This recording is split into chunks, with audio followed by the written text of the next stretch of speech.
Call the meeting to order. June Town Council meeting, Black Mountain. Will you please stand? Say the Pledge of Allegiance. Pledge of Allegiance to the flag of the United States of America and to the republic for which it stands, one nation, under God, indivisible, with liberty and justice for all. Please remain standing and keep in mind the situation we have not only in Ukraine but over in Gaza. And hope to goodness we can get some type of a peace.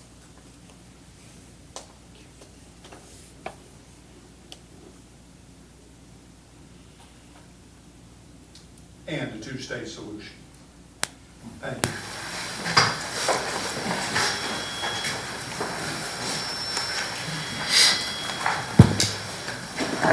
I want to go ahead under announcements and say that the board went ahead and had a meeting on Thursday. That was our agenda meeting. And that particular agenda meeting, the town council went ahead and passed the budget for the upcoming year. And I just want to make a few comments on that. Unfortunately, this particular budget is higher than last year. And not only is it higher, but we've had to go ahead. We had about $500,000 in new money that we could spend, but we ended up spending about $1.6 million over that, putting in 6 new positions. Unfortunately, we're spending more than what we're taking in. So fortunately, we had the money in the fund balance, the savings account, but that 1.6 million, if we dip in there too many more times, we're going to be dry. Also, too, I was trying to go ahead. We had a 4% COLA for the town employees, which I think is good. I was trying to go ahead and see if we could modify that and take, let's say, 300,000. It's roughly 400,000. Take 300,000 of that and give it to those folks making less than $60,000 a year, and then use the other 100,000 for those making higher than that, because we don't lose people at the top end, we lose people at the bottom end. I was also reading the budget from Montreat, and Montreat went ahead and, even though they're much smaller than we are, they were, Savannah, who used to be our town clerk here, was very proud of the fact that they went ahead and made sure that everybody on their staff was making $22.10 an hour, which is the minimum living wage that Buncombe County has established. Unfortunately, we've got 21 people that don't make that in the town. And I will certainly hope that somewhere along the line we can go ahead and correct that. Also wanted just to double check with our attorney. We've got 2 people missing tonight, so we have 3 of the 5. And just to be sure that that's the minimum, correct? Yes. And so that if there were 2 and the mayor, even though I could be counted as on for, attendance or for a quorum, that's still not enough, correct? Enough to do what? To have a quorum for a meeting. Well, 3 is good, and so in the 3, as long as there's not a tie, which there wouldn't be, so we're all good all the way around. So I'm not sure the question about the quorum. The question is, if we've got 3 here, 3 board members, then we have a quorum. Yes. We have enough for a quorum. Yes. But if we only have 2 board members and the mayor, that's not going to be a I don't think majority. that's good enough. Nope. Because that's just going to be half, That is correct. and a quorum is more than half. That's right. Okay, just wanted to be sure. Ethics statements, in accordance with the Code of Ethics adopted by the council, all council members have a duty to conduct the affairs of the governing board in an open and public manner, free of conflicts of interest.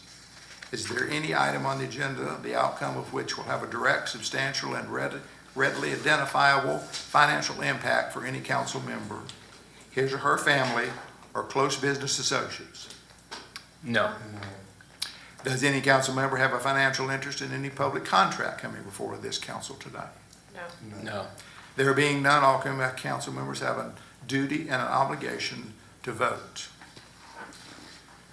I'm going to read two proclamations. The first proclamation is for Pride Month 2024, whereas all are welcome in the town of Black Mountain to live, work, play, and everyone deserves a place to call home, where they are safe, happy, accepted, and supported. And whereas the month of June was chosen as Pride Month to commemorate those who led the 1969 uprising against Stonewall Tavern in Greenwich Village, which sparked the modern LGBTQ movement. And whereas June 24th marks the 54th annual celebration throughout the United States of the LGBTQ plus Pride Month. Whereas the town of Black Mountain believes in working together with all members of our community to facilitate open relationships, providing safety, dignity, and a welcoming environment for our residents and our visitors. And whereas the meaningful contributions made by our LGBTQ plus community enhance our town's diverse history and culture, and whereas the town of Black Mountain joins with the LGBTQ plus community in the celebration of diversity, unity, and remains committed to treating all people with fairness and respect. Now therefore I see Michael Sobel, Mayor of the town of Black Mountain, proclaim the month of June 24th, Pride Month in the town of Black Mountain. Proclaim this 10th day of June. Second is the Juneteenth. Whereas on September 22nd, 1862, President Abraham Lincoln issued the Emancipation Proclamation declaring that as of January 1st, 1863, all enslaved people in the rebellious states would be thenceforth and forever free. And whereas it took almost 3 years of conflict and loss to bring about the end of the Civil War and the ratification of the 13th Amendment to the Constitution in December 1865 to officially end slavery in the United States. And whereas as the news of freedom spread gradually throughout the nation on June 19, 1865, too much after the official surrender of the Confederacy at Appomattox, Union soldiers arrived at Galveston, Texas, and issued General Order Number 3, announcing freedom to some of the last enslaved people in the United States.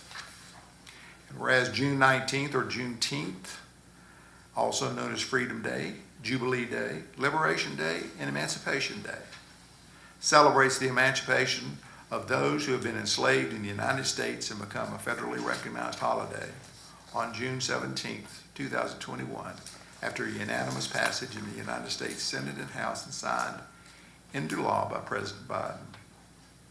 And whereas on this anniversary each year, organizations and individuals throughout North Carolina and our nation celebrate African American heritage, history, freedom, and culture with events, ceremonies that reflect the power of community, family, art, and tradition in the face of oppression.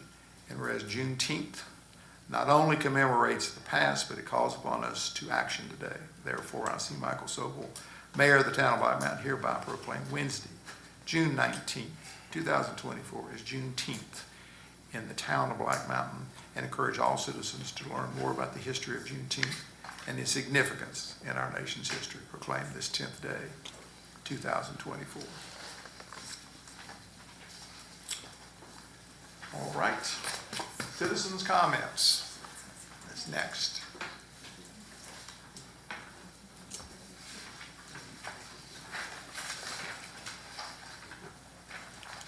All right, first up is Debbie Norman.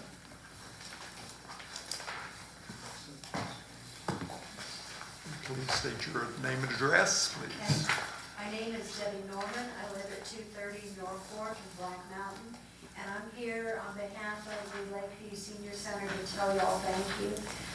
We really appreciate you considering us and with the parking spots. I did talk to Josh, and he said that hopefully in a couple of weeks the signs will go up. And so we're all very excited about that, and just wanted to say thank you. What I did want to tell you, to date, we've had over 30 people who have qualified and been issued the permits. So, thank you. Very good. David Galloway.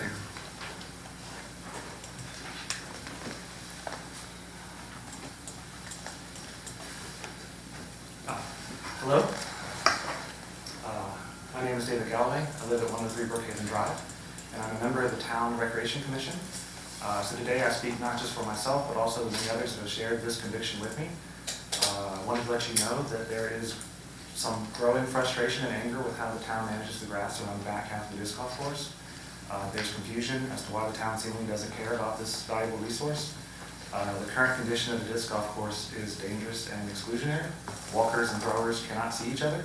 Smaller players and those with any mobility restrictions cannot navigate the grass. Players spend more time looking for lost discs than playing. Most have given up. There is no other group in this town that is asked to play in such conditions. Can you imagine if the Little League outfields were in such shape with a municipal golf course? Park Rhythms is about to start up. No one would want to attend that in dense, chest-high grass. I don't think you'd want to tell pickleball that the space under consideration to build a new court should instead be unused field of overgrown grass. I haven't really been able to get a satisfactory answer as to what the mowing schedule is and why the town feels it's in the best interest of the citizens of Black Mountain to utilize public recreation space in this way. So I've tried to educate myself. This is from the town website. In 2015, they started with a pollinator garden that was at the small oval bed surrounding Dark Piece just off the south entrance of I-40. Great. Then we created another pollinator meadow on higher ground in the center of the disc golf course. Also great. 2020, new 1/3 acre triangular section adjacent to community gardens added. All those are fine.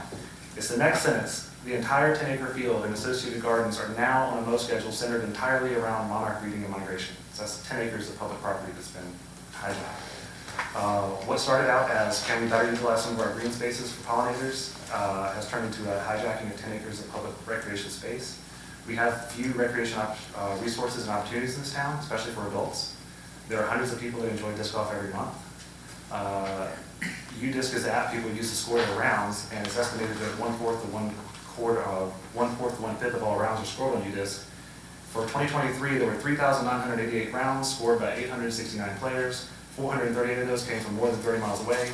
36 states and 5 countries represented, and that's just the people who use the app, so it could be 4 to 5 times higher than that. The public comments shouldn't be restricted for such a singular purpose.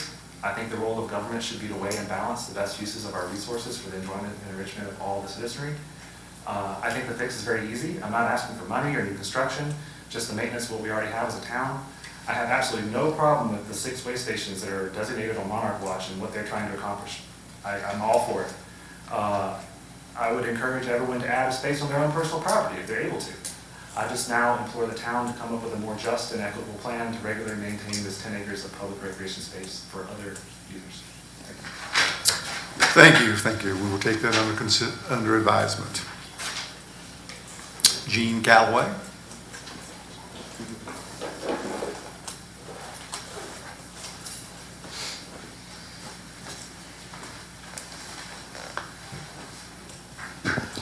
Jen Galloway, 103 Brookhaven Drive. I'm also here to echo some of those same comments, trying to figure out just what is going on with Veterans Park, the south side, for the maintenance and mowing. So I've seen the master plan for the parks and recs, and the big thing is about improving recreation opportunities for its residents and visitors, and to maintain and renovate existing, parks and recs facilities with an emphasis on accessible for all ages and abilities. And it just seems like the kind of letting that side of the park go is really not in line with the things that are laid out in the Parks and Rec master plan. I've also seen, I'm a big member of the community garden. Love it there, and I spend time there myself with also my family, and I've seen an increase in pests this year. Definitely voles, and one thing I looked up in trying to get rid of voles is that unmowed grass, other things are, habitat and, increase the amount of voles. I also find it a safety issue. I oftentimes have my daughter down there while I'm working in the garden. She rides her bike around the paths. It's hard for her to see other people, other things going on, or for me to kind of keep an eye on her if I can't see over the grass. And it's just one of those things where the disc golf course, is well loved. If you go down there, I live, a quarter mile away, walk my dog, various times, you hear the chains of the disc golf course, people playing. So it'd really be nice to get back to, you walk around the park now, there are not people playing. You know, people are not hanging out there in its current state. So I'd love to see the town mow and then keep a regular maintenance schedule to keep this great resource, you know, in shape and well used. Thank you. Next, Ken Buckner.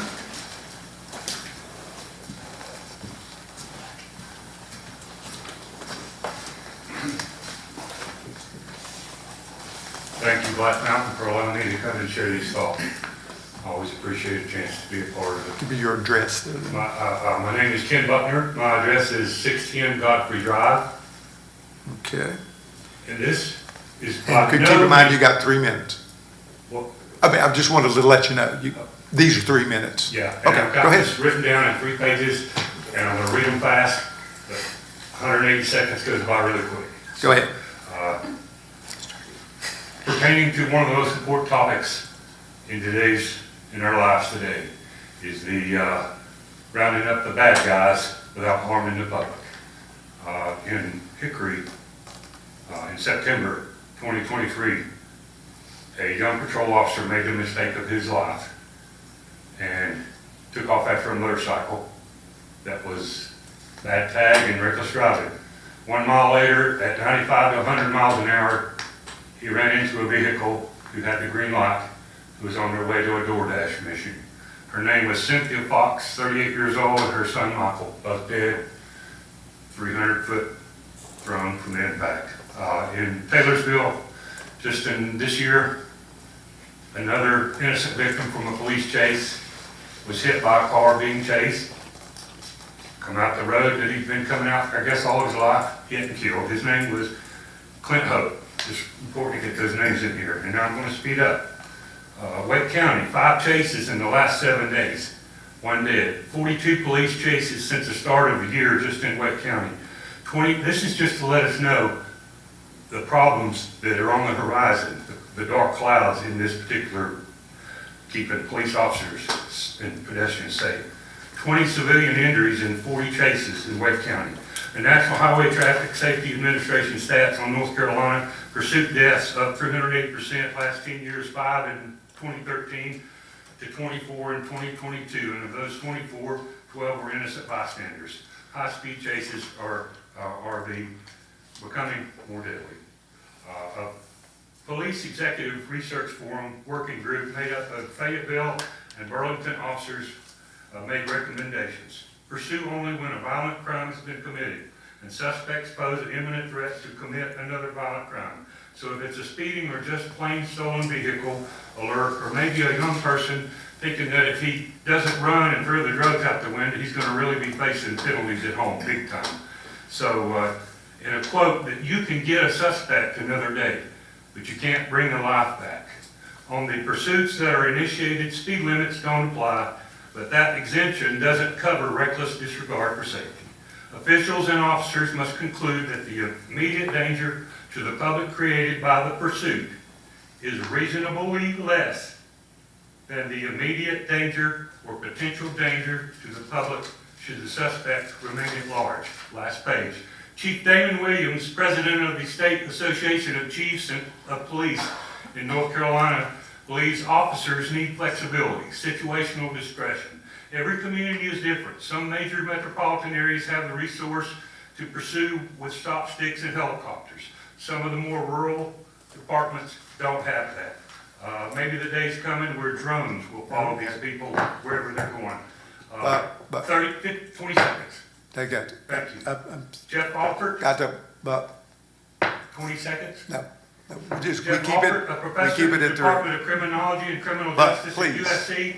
Good police work will find someone who flees from Please, you. Buck. Even those who get away will be tracked down. Okay. Joshua Kaiser, we were very lucky to help our communities resolve this before anything worse occurred. We are Buck. always thankful when it ends as peacefully as it possibly can. Mike, I'm surprised at your treatment of me Okay, when we have another 3. gentleman took more than 3 minutes. No, he did not. No, he did not. That's an Buck. important Buck. matter. It's a That's very the important important matter. I understand. We Okay. give all the citizens We give all the citizens 3 With minutes. all due Thank you. respect, when I said 20 seconds, it would seem to me that you would But have the kind of please, spirit please. that would have allowed that. Yeah. Thank you. All right. Citizen comments done. Communication from staff. All right, Mr. Josh Henderson for our annual recreation and parks report.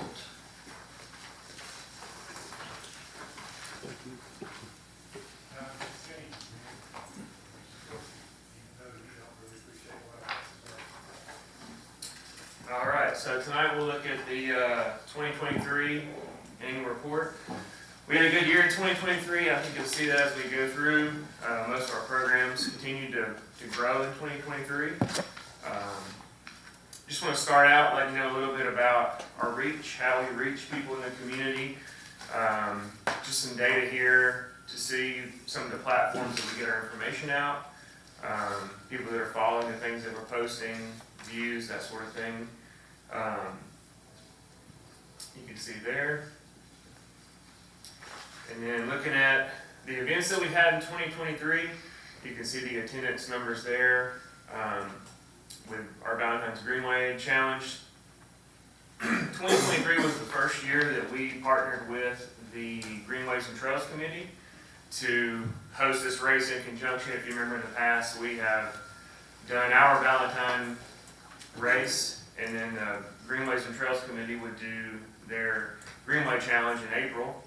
And looking at the path that we used to use for the Valentine's race, we decided to move runners away from the roadway. We wanted to use the Greenway trails that we had, but we didn't want to infringe on the events that they had, so we partnered with them, and it was hugely successful.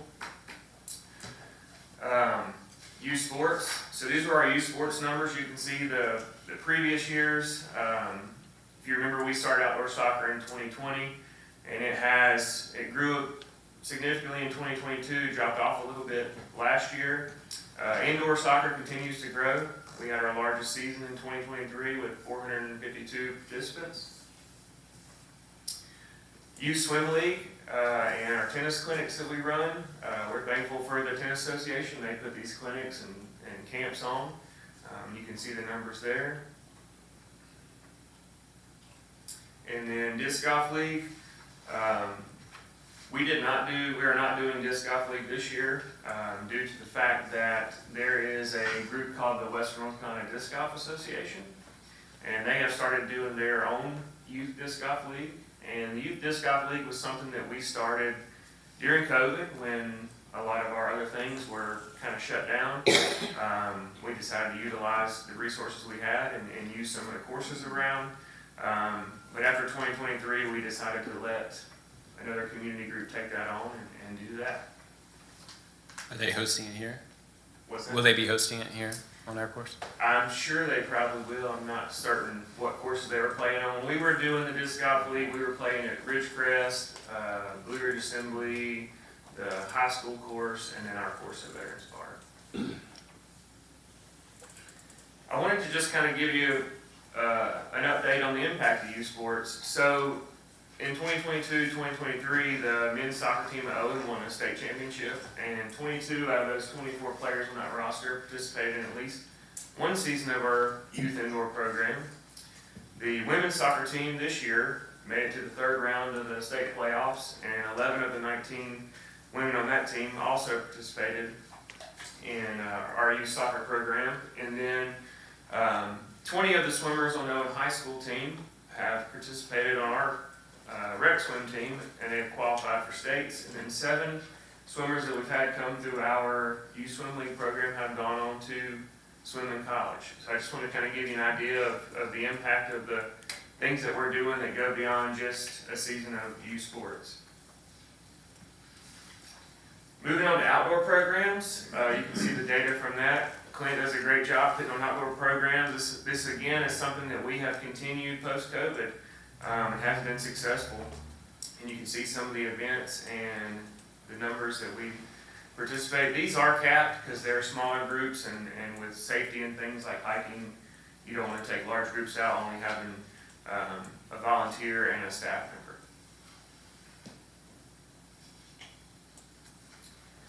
Looking at the pool, you can see pool attendance over the last 3 years, and some of the programs that we have there, and also some of the revenues.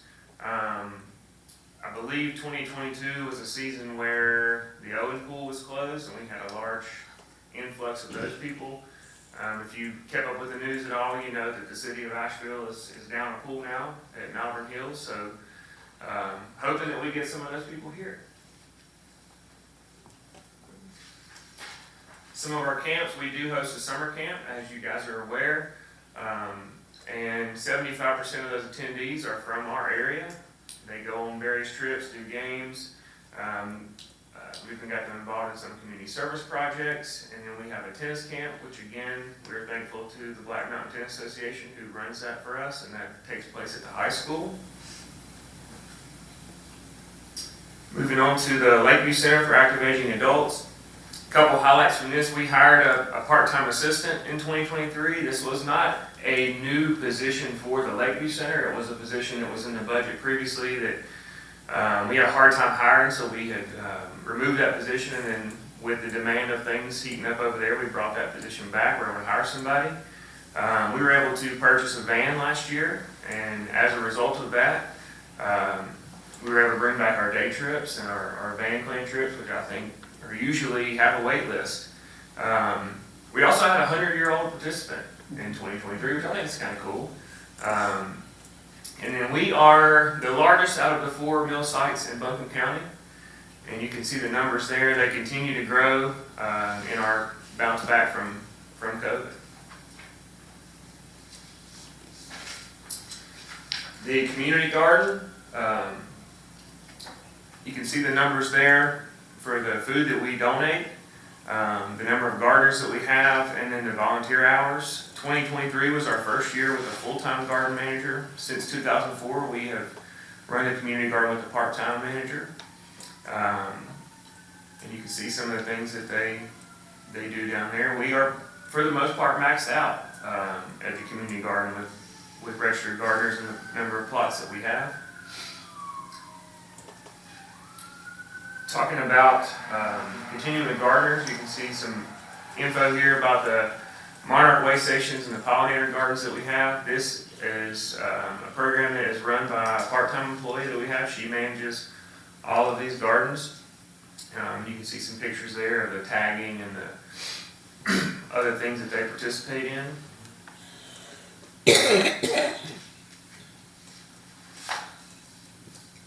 And they are all over town at this point. Looking at facility rentals,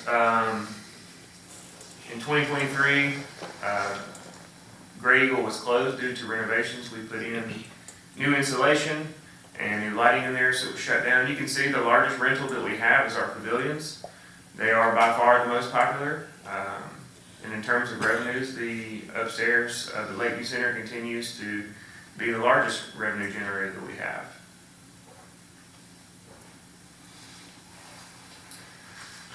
Few points of interest before we close out. Last year was big for us. We completed a 10-year master plan, which I think is driving a lot of things that we're doing now, and I appreciate the support on being able to complete a lot of projects in the 2024 year, which I'm excited to talk about next year. We did get a van, like I said, which has opened up some opportunities. We were able to expand our summer camp enrollment because of that, and also bring back the trips, which I mentioned. Clint and I presented at a state conference in December last year. Clint's done a great job since COVID developing our outdoor programs, which were non-existent before. And so we presented to other recreation departments in the state just how to start one, where you're at, and use the resources that you have. We started that program with no budget initially, and we presented to a packed out room. And you can see some of the partnerships that we continue to grow that we have that help us put on a lot of the things that we do in the community we wouldn't be able to do without a lot of the partnerships that we have built. And that's 2023. You got any questions? Josh, can you speak to, I know that our outdoor soccer league is hosted not on town property. Can you speak to how that relationship is going with the school and if there are challenges? There are some challenges. You know, the very first year we did outdoor soccer, we did it at Cragmont. And we squeezed the field in there. It wasn't ideal, but we made it work. The next year, we moved over to Veterans Park, and we quickly realized that Veterans Park is maxed out. Putting outdoor soccer over there took away the first hole of the disc golf course. We also had to compete with baseball, because we're playing in an outfield.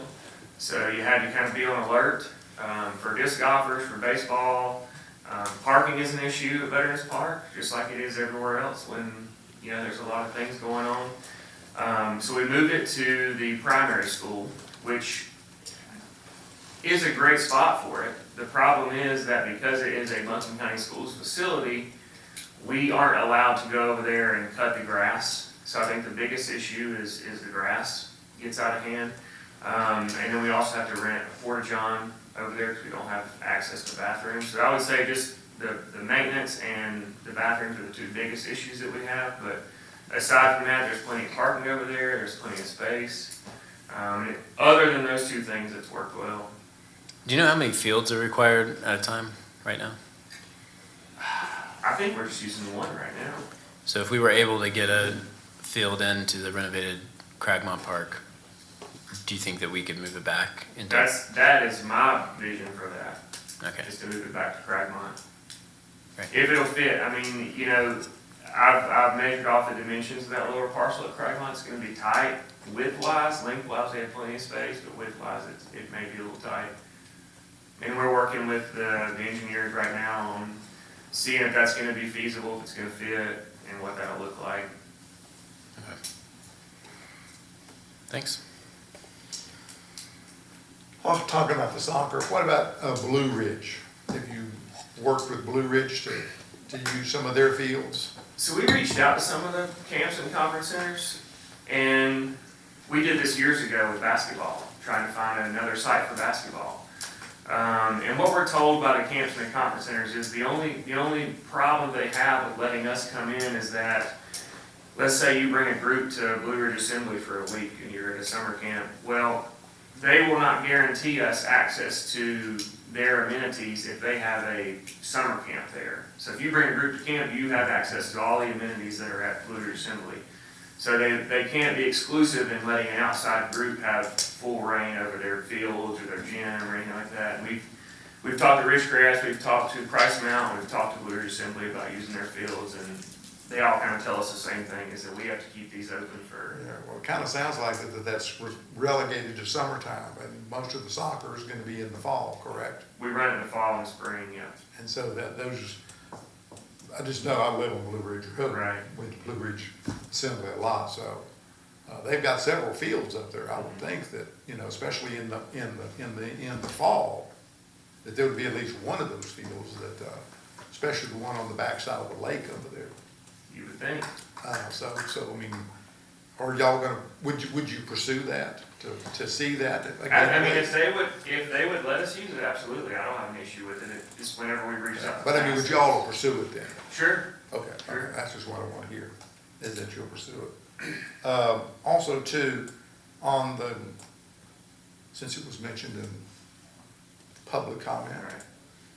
please address the discourse. Yeah, so a couple of years ago, we had the pollinator gardens over there, and there wasn't a lot of communication as to what the mowing schedule was and what needed to take place in terms of the actual habitat of the pollinator garden. So it was mowed down, and if you got on Facebook or you heard anything else, it was a huge outcry from the public about why are we cutting down these pollinator gardens. So after that, Emily Sampson, who manages the pollinator garden, she communicates with Public Works, and they work out a mowing schedule. It is late this year, and it was late this year because when they went to inspect the gardens, there was larvae there that they didn't want to go in and cut it down yet because there were still insects or whatever's going on over there that was still growing and blossoming, so they decided to leave it. And it was scheduled for the beginning of June. So the pollinator garden that is near the community garden, down below the soccer center. Correct. The pollinator part of that disc golf, is that half, 1/10, 100%? How much of that area? I mean, I can understand that if you've got the larva down there, that you don't want to mow that. But it doesn't sound, I don't think that's taken up all of the community garden, I mean, the disc garden, is it? It's not taking up all of it. It's mostly relegated to the rough areas. The fairways are cut, and then the rest of it is tall and high. That's where the pollinator, the milkweed, whatever else is. So how can we get that so that we can, because the disc golf has been a big thing in Black Mountain for a long No, time. this isn't the first time I've heard this. I've answered several complaints about this year alone, just on the mowing schedule. And we communicate with who runs the pollinator gardens. They communicate with Public Works, and then they mow it when the pollinator garden manager. But wouldn't that be, but that's under recreation, right? Correct. Which would be under you. Correct. Could you follow through with that and make sure that Yeah, that gets certainly. done? Certainly. If you would, thank you. That'd be good. Also, too, I've noticed since I live in Blue Ridge, come that way, there's a tremendous amount of traffic at Veterans, and they have to park other than at the Veterans Park. And also, too, because of the number of cars, there's a big traffic jam there. Is there any way that you could communicate maybe with the police department to see if we could get somebody out there to try to help direct traffic during those times? Because, I mean, I've seen it to where it's backed up from the light at US 70 all the way to Veterans Park, all the way back into Veterans Park. Right, we have. We actually have a meeting set up this week with police, and so what's going on last week, this week, and then later in the month, Owen Bay Ruth is using the park right now for tournaments. So as our process is, they apply for a special event permit to use that area of the park, also while it's still open to the public. And you know, what we've communicated with them, and I've actually dealt with this today, and I've talked to them today, and they are responsible as part of their permit and then their use of the park to have protocols in place for parking to mitigate that.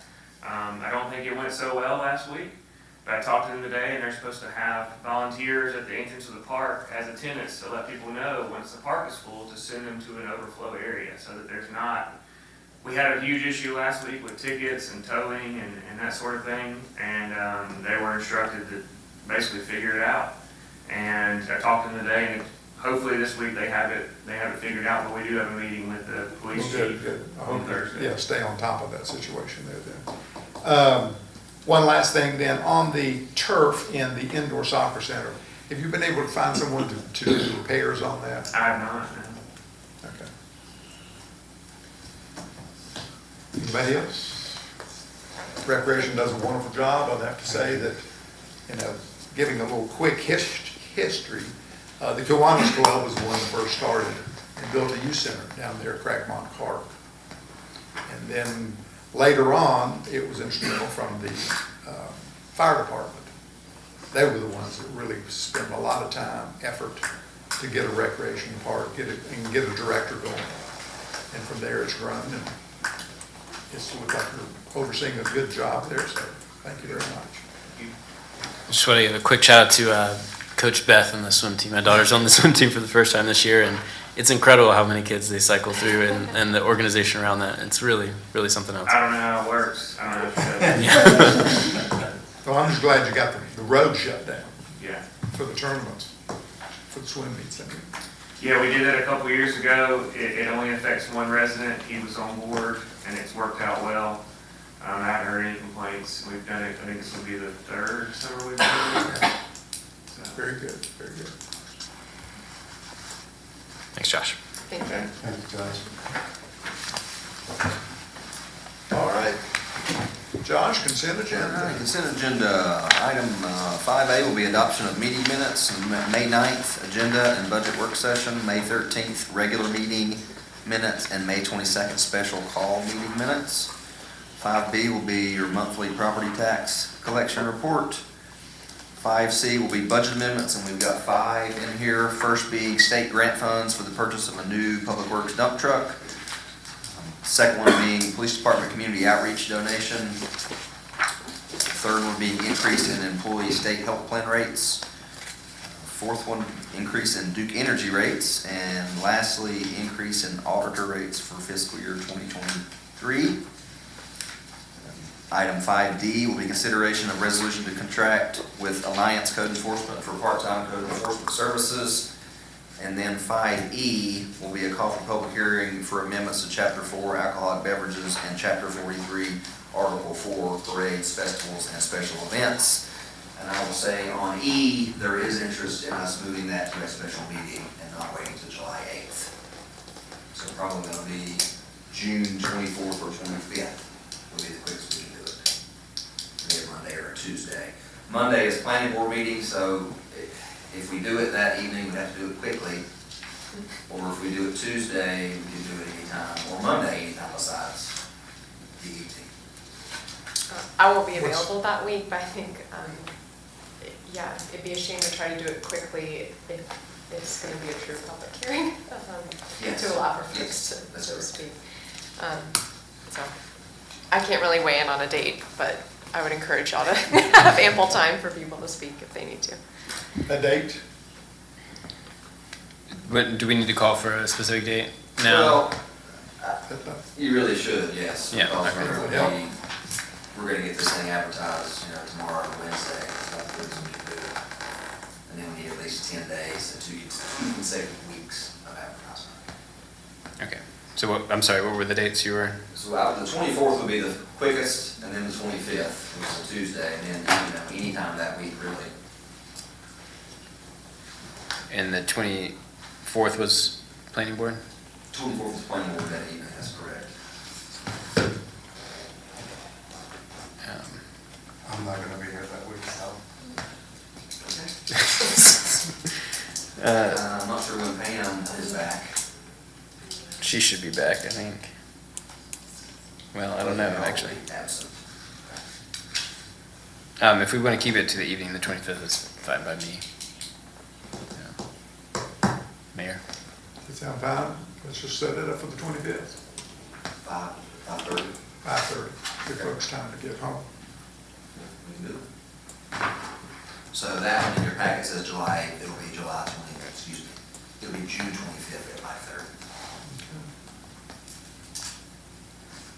And before we get a motion to adopt the consent agenda, can you give us a quick rundown on this resolution for contract Alliance Code Enforcement?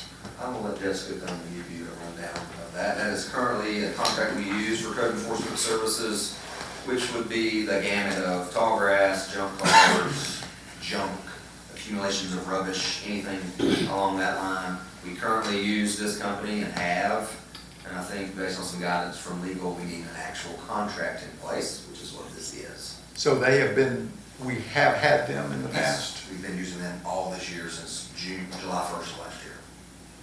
And we have a contract, and they've been doing education and not notices of violation. We revised your resolution in place to delegate that authority so they can actually do notices of violation. It'll average, if evenly distributed, to about 10 hours a week. And the amount that this will affect? That's $20,000 total. How much? $20,000 for a whole year. 20. Same as it is this current fiscal year. And the reason that we're using these folks as opposed to doing it ourselves? There's not enough time in the day. Okay. And I'll say historically, even before Alliance, we were using a company called Benchmark for a number of years to do the same thing. That's complaint, they will address something on a complaint-driven basis, or are they? It is a mix of complaint and proactive. Okay.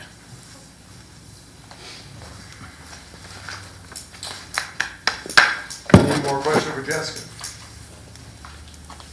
Thank you. If not, do we hear a motion for the consent agenda? I move to adopt the consent agenda as amended with the call for public hearing on June 25th at 5:30. Any discussion? Not all in favor? Aye. All right, unanimous. We don't have any public hearings. Don't have any citizen comment there. Unfinished business. Unfinished business, this is, we talked about this a number of months ago. I've had time to do a little more of a deep dive into what this would look like. This was the downtown public Wi-Fi funding that came through Land of Sky. And doing some more research, it was for $40,000, which would pay for the installation and the service till the money runs right now, essentially. Doing some research, it looks like that monthly cost is anywhere between $600 and $1,200 a month to provide that downtown Wi-Fi. So after looking at that and running some numbers, staff would recommend to council that we do not do public Wi-Fi downtown. Simply, really, due to the ongoing maintenance and costs. And basically, we've got how many, I mean, we've got quite a few businesses that have Wi-Fi Yeah, I mean, in their business. I don't think I've ever had anybody come to me and ask for public Wi-Fi. I think because the library provides free public Wi-Fi outside of that building, it is central enough to downtown that it does feel like that's a service that is available. I'd be interested to hear from folks that feel like we need more of that, but I haven't, so. I think McDonald's even provides public Wi-Fi. Really? Free Wi-Fi. Even in the parking lot. Yeah, I mean, the problem with relying on businesses is that you have to pay for coffee or whatever to get it, but because of the library, of course, yeah, that's. Thank you for doing the research on Yeah. that, though, to know kind of what costs we'd be looking at. But I'm in favor of returning the funds to Land of Sky. Is that a motion? Sure. Okay, any discussion? If not, all in favor? Aye. Okay, passes. New business. Business first will be presentation of traffic calming practices. I'll introduce Jessica and she'll introduce Colin. Thanks for being here, Colin. Colin Kitten is joining us from Traffic Planning and Design tonight, and he's going to be just sharing some high-level data about the town of Black Mountain and our unique conditions related to how we approach or could approach the traffic calming in the future. It's a little different than you might expect, given our unique conditions. So he's got a short PowerPoint, and then one of my favorite things, he's got a map. So I love maps. So, good evening. So just want to kind of talk to y'all about traffic calming. I'm sure everybody's heard of traffic calming before and has an idea of what traffic calming is. So just want to kind of do a brief on, what traffic calming is, and then we'll go to the map and talk about Black Mountain roads. Just basically, what is traffic calming? Just, a way to kind of slow traffic down, try to make it better, safer for, all the users on the road, pedestrians, cyclists, drivers. So you want to, reduce the chance of crashes, reduce the severity of crashes, and make the roads safer for all users. I'd like to talk about the 4 E's. So it's not just engineering. You got enforcement, you've got education, and then of course the environment.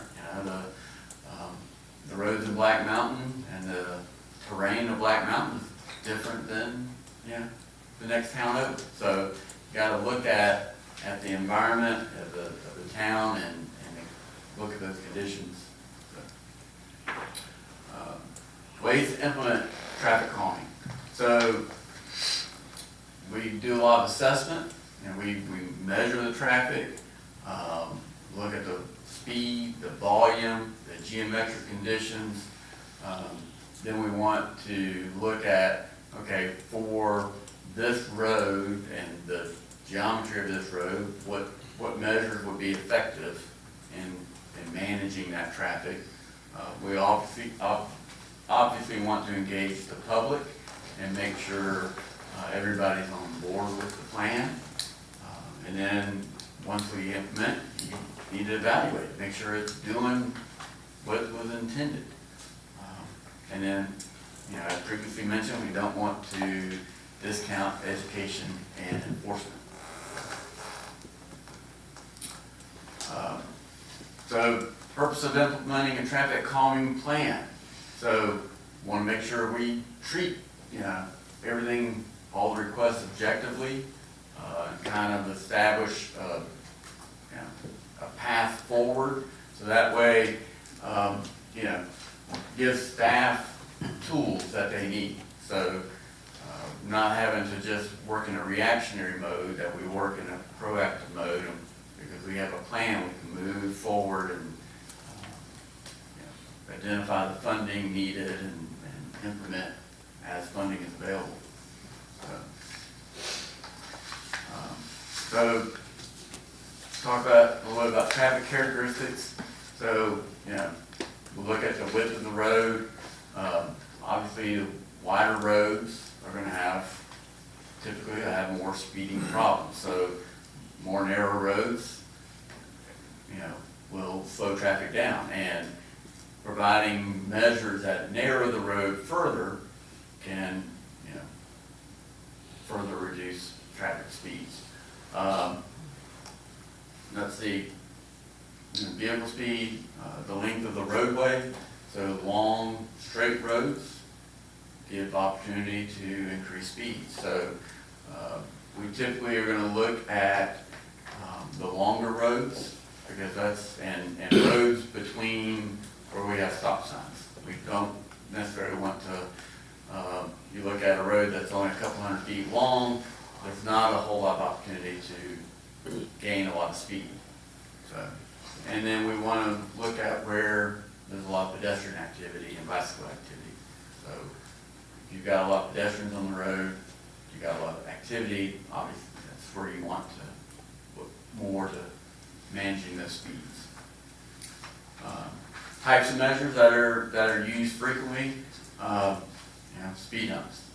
And you know, some people love speed humps, some people hate speed humps, but they are probably the best measure. Some type of vertical deflection is usually the best measure at controlling speeds. Raised pedestrian crosswalks, very similar to speed humps, just a little bit wider and at a pedestrian crossing location. Then ways to narrow the road with chicanes or narrowings, traffic islands, and then signage. A little more detail on speed humps. You know, they are very effective in reducing speeds, but emergency response vehicles can sometimes get slowed down by them. So that is a problem.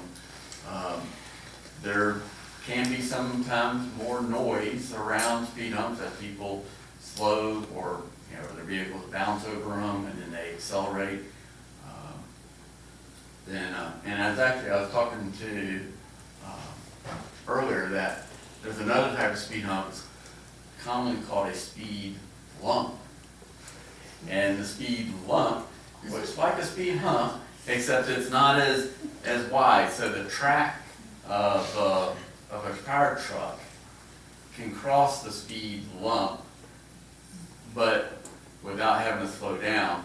But a car, which has a shorter track, will get kind of caught on the speed lump. So they're designed to help fire trucks and EMS continue forward, but still slow down personal vehicles. So, there's just an example of the raised pedestrian crosswalk. Again, it's very similar to speed hump, but it's just wider in the middle and usually placed at an intersection. A couple examples of road chicanes. The one on the right is actually in North Asheville on Murdoch Road. I happen to drive down that road quite often. So that road is, I think it's right at about 23 feet in width. They've got on-street parking on one side, and they've got speed humps, and then at either end they've got the chicanes. So they have to remove the parking, on-street parking in that one section, but then you have to kind of meander around the median and the bump outs. So kind of slows you down to about, that 18 to 20 mile per hour range. Traffic islands, you usually see these in larger intersections where you've got room to put in a median to help pedestrians get across the street. And signage. So a lot of different signing options out there, some warning signs. A lot of times, communities want to use stop signs and always stops to control speeds. And what I'll say is, stop signs aren't designed for speed control, but if used in an overall system on a roadway network, there are appropriate places where stops, where you're going to sign right away, and where an always stop would be appropriate.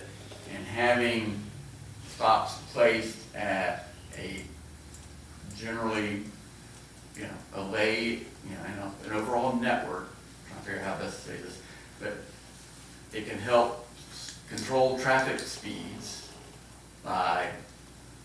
but you don't want to overuse them.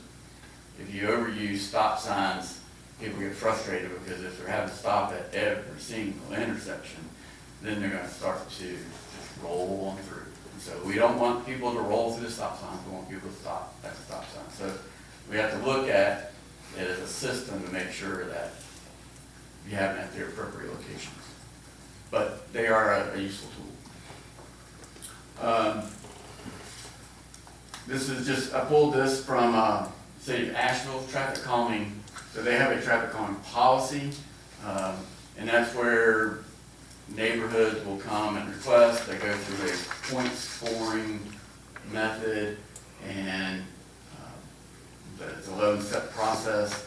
They just get so many points based on vehicle speed, vehicle volume, sidewalks, and they have some very good design details for chicanes and speed humps. North Carolina DOT does have guidelines. So a lot of roads in North Carolina are maintained by the DOT and not by a town or county.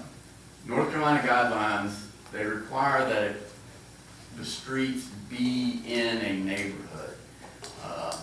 So roads like Montreat Road, Blue Ridge, they would not qualify because they are considered a higher order road. So there are roads in the town that DOT may consider because there would be considered a neighborhood road. So maybe Cragmont or Rhododendron, those could be petitioned to the DOT for traffic calming. So we've included some of the DOT roads in, but not all DOT roads. Excuse me, so yeah, you're saying that a road like Montreat Road or Blue Ridge Road would never be considered for any sort of traffic calming? that's correct. And that's because that is a high collector road that serves, like Montreat Road goes actually through the town to another town. So they would consider that as a through street and not as a local neighborhood road. So, I mean, I know that we've discussed at various times, and it was 70, and I've heard, you see Merriman Avenue has just got a bunch of traffic calming stuff in Asheville. That is considered a neighborhood road? Merriman had a road diet. So Merriman was a 4-lane road, and it was narrowed to 3 lanes, and bike lanes were added. So road diets are not considered traffic calming? Correct. Oh, okay. Yeah. I see. Thank you. Yeah, so this is more in looking at speed humps or doing the chicanes and things like that would not be appropriate. Got it. Thank you. But just to back up, but something like if there was an opportunity to put in maybe a traffic island. Right. So there are some features that can be done, and just like with the bike and pedestrian crossing recently being installed on Laurel Circle. That is an acceptable. Understood. Thank you. 90% of people, when you talk about traffic calming, go to speed humps. Right. And that's kind of where they like to draw the distinction. And so the Black Mountain Plan that we're working on with the town. So what we want to do is look at all the roads in the town, and we want to prioritize the roads and look at them kind of holistically and make sure everything, we don't want to just, pick and choose based on personal preference. So we want to try to identify based on some criteria. So we've looked at the roadway length, the roadway width, shoulder width, and geometry, whether there's adjacent pedestrian generators, so like parks, schools, churches, things where people would want to walk, the number of homes and driveway density on the road, and whether sidewalks, pathways, or bikeways are present. So that's kind of what led us into the mapping. And so I'll switch with Leslie over here and show you what we got.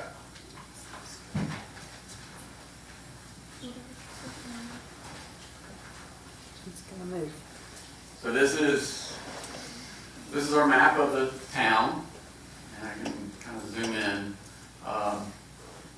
And we've included, I'll turn off some of it to simplify it. This is in our GIS, so it just has a lot of data that we've added to it. Okay, so what we've got here, these are all the roads in the town, including both the DOT roads and town roads. And we've got them separated out into 3 different groups. Let's see.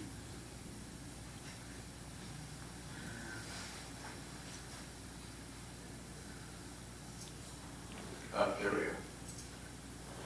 Yeah, and then, okay. Now, all right. So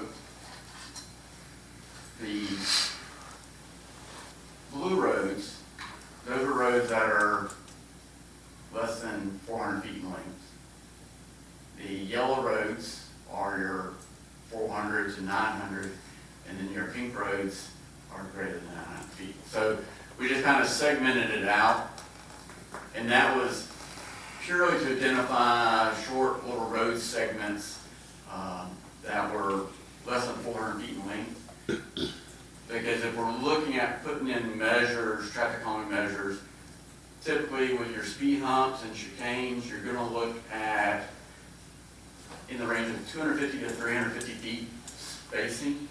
And so if you have a road less than 400 feet, there's really not a lot of room to put anything. So we narrowed these roads down, and this is actually represents 183 roads in the town.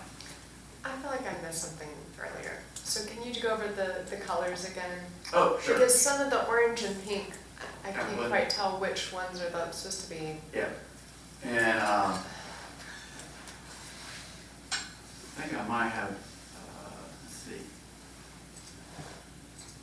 We'll go down to the lowest level, which are the short segments. And then we'll, all right. So there, so these are all these short segment roads Okay. that are less than 400 feet in length, but they combine together. And this is where some of the GIS mapping, you've got short segment lengths, but one road may have 5 or 6 segments. Okay, thank you. Because Yeah. I'm looking at like Tomahawk, for example, and I'm like, that's kind of a long Right. road, but So okay. we were doing this primarily to pull together all the roads to determine, and then to sort those based on length. So that's where we add in now our 400 or 900 foot segments. Again, these are segments road, and then the 900 foot segments, then you start to see a picture of the roads that we would look at. Now, if you zoom in close, you can see, we excluded commercial roads. So we're wanting to look at primarily residential streets, and you can see there are some, tiny little short dead-end streets. And some of these are just driveways, some of them are not even paved. And so that's where we use kind of the segment length to sort everything out. Can you define a segment? So like, let's look at rhododendron, north of the lake. So you have an intersection there at the corner, at the top, where it's hitting Laurel Circle. And then why does it end? Where it ends. Where it ends. Why does that yellow segment end where it ends? So this is, most of this data actually comes from Buncombe County. So we pulled in their road data, and they've segmented these out and how they brought the data in. Do we have to accept their segments for our planning of how we're measuring our segments? Well, what we did, again, we just wanted to identify the roads. Okay. Then we went through and said, okay, we've got 5 or 6 segments of rhododendron Avenue. As a whole, rhododendron Avenue is much longer. And so we combined those together in a spreadsheet. But this is just the flyer.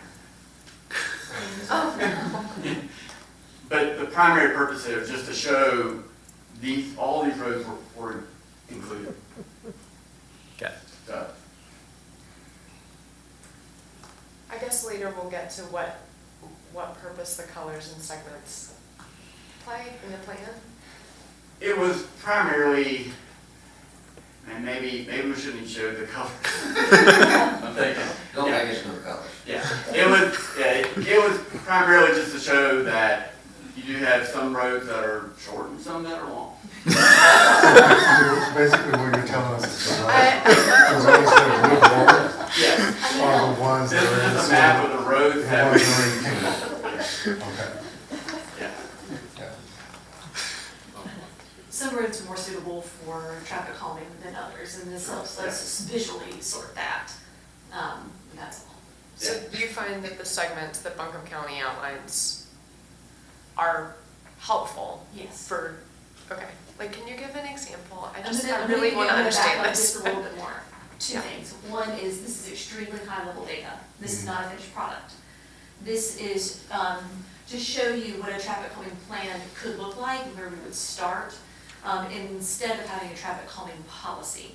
This is a very different approach because this puts us in a data-driven, proactive position to make funding decisions each year for traffic calming, as opposed to a reactionary policy that is sort of a squeaky wheel mechanism, and it puts a high demand on staff that requires sort of an in-house traffic study to be done every time somebody makes a request. Tends not to be very equitable. I've been part of those groups in other times in my career. This is a different way to approach it. And so this is sort of some base data to show this is how we would start that process and what we're working with, what the opportunities are, and how we could look at that moving forward. So we could look at traffic calming holistically in the town, because we do have unique conditions to deal with. And that would allow us to be proactive and plan those out over a period of time. So that's a little bit more context. So just to be clear, we'll go back to rhododendron as an example. It looked like it split it up into several different sections, but in reality, that is a single road with no stop signs in between Laurel Circle and North Fork, and it's it's experienced as a single road. That's right. Correct. Okay. Correct. Right. Thank you. And people never get the speed limit on the road. Right. Because I'm on it every day. Not that I do. It's not confession time. So, just to kind of getting away from the prior colors of the segment length. What we do, if you notice the orange dots, so those are where always stops signs are, always stop intersections located in the town.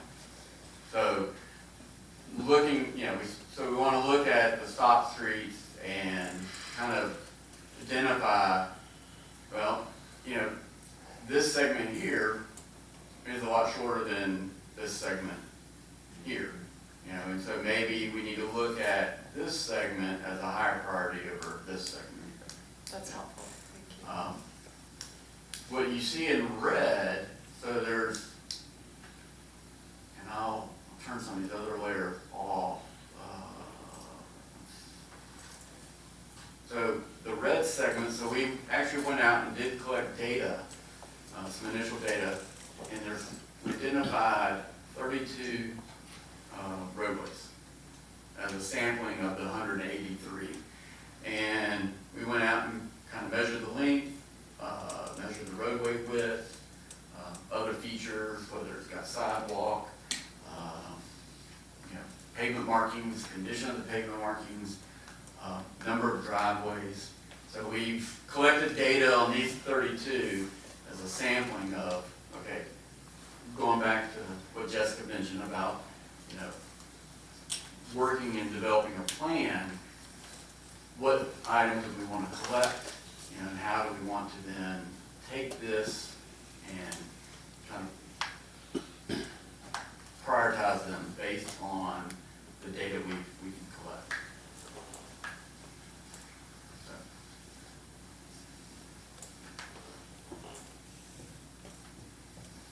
What we found are a lot of your roads are very narrow. So, of these 32 roads, maybe, I think 2 of them are 20 feet or greater in width. So most of all your roads in your neighborhoods are kind of in the 16 to 18 foot width, which is not really, it's a low standard for roadway width. So we can use that and to further say, with these roads, you don't have a lot of right of way, and you likely don't have sidewalks. And to be able to construct sidewalks on these roads is going to take an arm and a leg, because you're going to need right of way, and it's going to cost a lot of money. So a lot of people, when they're walking on these roads. So they're walking on these roads, the cars are using these roads, and so how can cars and the pedestrians use the same amount of space safely together? Cyclists. Yeah. And cyclists, correct. So that's where we get into looking at these roads and determining, okay, what measures are available, what can we do? If sidewalk construction isn't an option, so how do we slow the traffic down and make it, improve that safety factor for everybody? I think what's interesting at looking at this from a plan perspective and having this desktop review, when you can quite literally zoom out and look at the whole street network, is that you can start looking at the flow of traffic in that network. We're just talking about those all-way stops, and you can start looking at traffic conditions across the town, as opposed to, well, this person said there's traffic that's speeding on their street, and it becomes sort of this patchwork of effort. And this looks at more of a comprehensive way to try to work across these issues, because we do have limited right-of-way, limited funding, limited roadway surface to work with.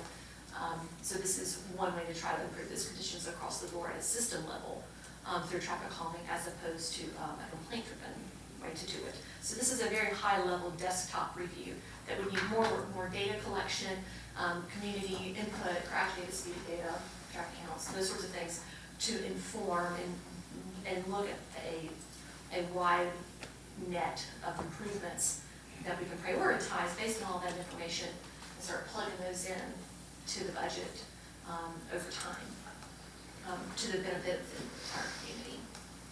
So that's the idea. It's kind of a different way to go about it, but I think it suits our needs pretty well. And I'm just excited to see some of this data broken out. I hope it was more helpful than confusing. So where are we going from here, Josh? Really, we can have some discussions offline, but really want to just get this in front of you. I know this from time to time does come up about, people wanting speed bumps or whatnot in different places. So, really just information for you at this point. Okay. So if someone does request a speed bump, which I know we've talked about a few recently, are those being considered through this data at this time, or what, what would next steps be?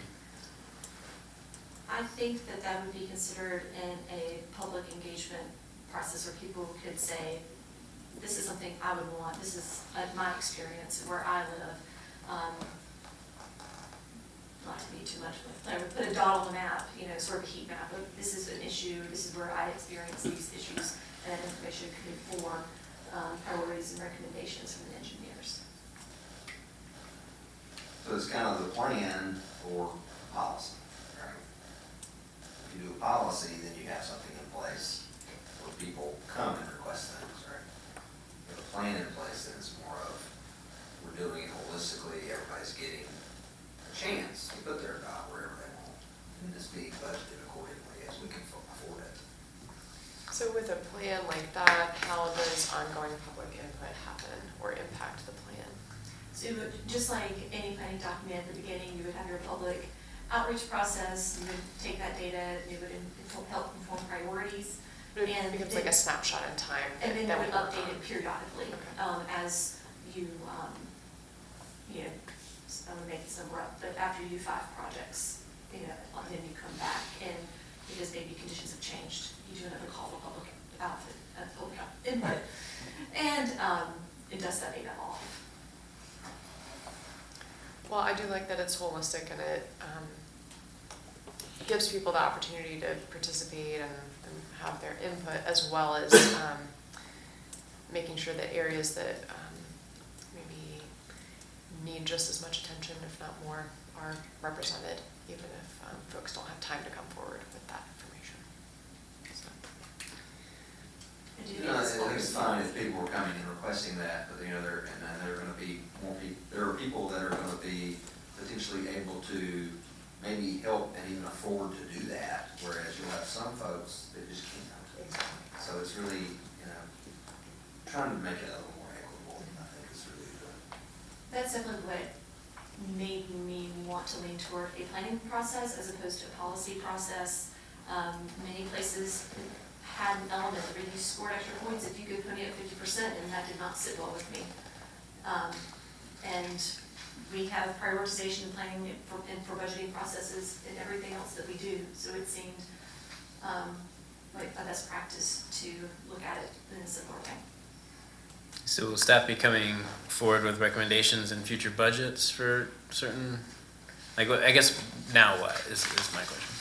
Now Colin and I talk turkey a little bit and figure out what does it take to get this over the finish line? Is it something that, do we have enough room in our budget for this year? We do have some general technical assistance in our budget, and I can bring that information back to you in another meeting. And if it's not something you want to consider budgeting it for, you want to see it next year. Thank you. Thank you. Thanks, Colin. Yeah, so just to find out what I was going to point out is kind of following this plan, if we come up with a list of roads and we say, okay, we prioritize it based on all this criteria. So we've got 10 roads.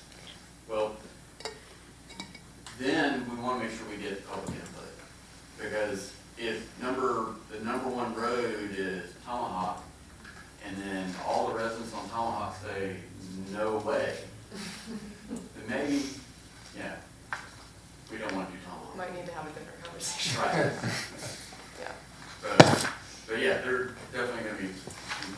but make sure that everybody's on board with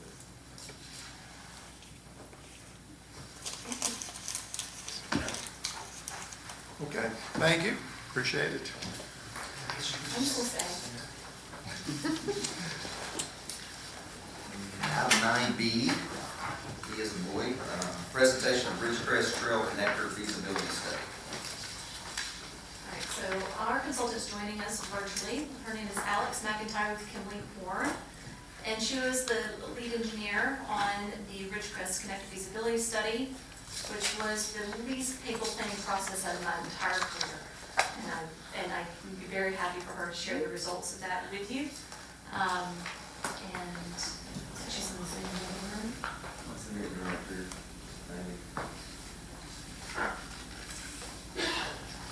The Ridgecrest Connector is almost 2 miles long. It extends to the eastern boundary of town limits following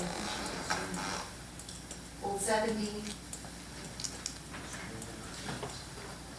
You said Zoom. Or whatever you said.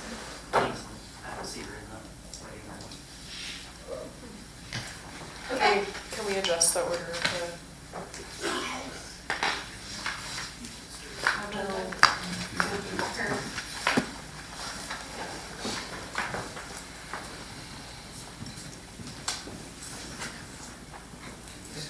Yes. Yeah, go ahead, let's just go to C. We'll go back to B. Item C, Friends of the Community Garden MOU. Mr. Henderson, please.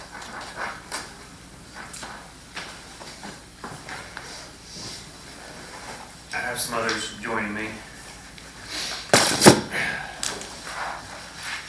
So what you have before you tonight is an MOU that was put together as a collaborative effort between the Friends of the Community Garden and town staff. I just want to give you a little bit of context about the Friends of the Community Garden. As you may be aware of them, you may not have heard of the Friends of the Community Garden.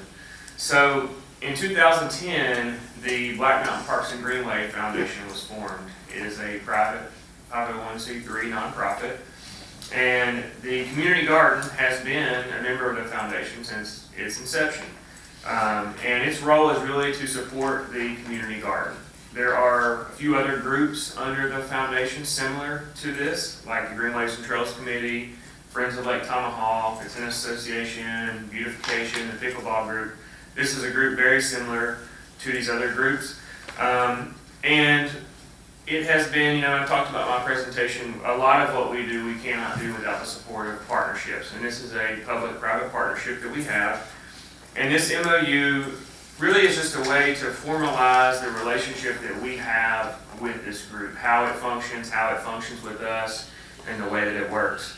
And so we work together with the Friends of the Community Garden to put this MOU together just to help us move forward and work together better and to have kind of a formalized agreement as to who's doing what and what the roles are.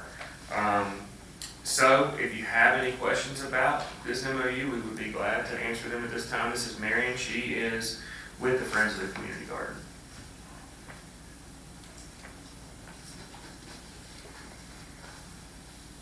So I'm assuming then that part of this is going to be beginning to be a roadmap to try to come up with a structure at the community garden to assist, to be able to keep all the plastic and the metal frames and be able to wash the vegetables and be able, I would assume that's what this is leading to. This is, that's a great question. This is sort of the second big step in how we have been organizing. The first of which you approved in February was our strategic plan. And when we were putting together the strategic plan, Jessica said that she would start putting together an MOU. And so we worked with her to refine that.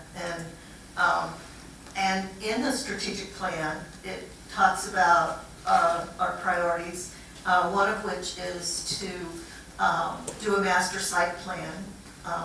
And the reason I want to bring that up is because on June 17th at the public library in the evening, we're having community comments and trying to get feedback on a site plan for the garden. So the structure to hopefully in the future replace the current barn structure will be part of that site plan.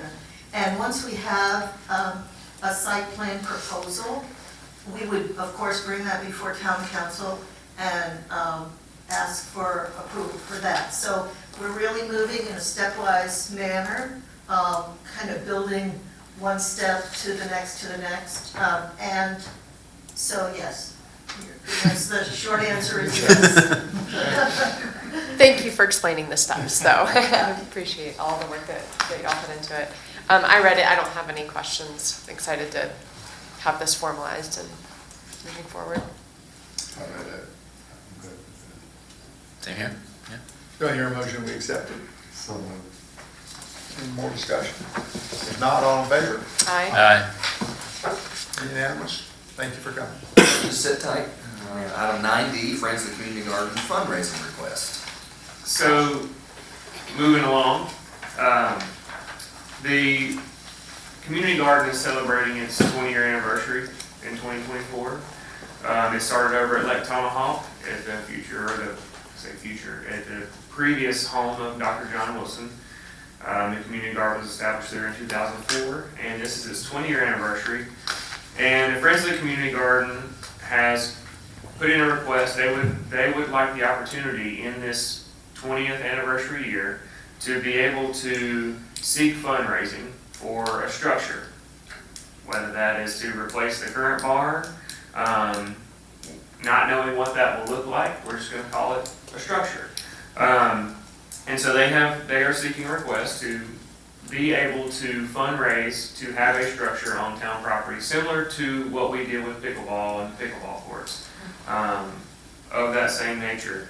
So that is the request, to allow them to fundraise for a future structure on the site of the community garden at the south side of Veterans Park.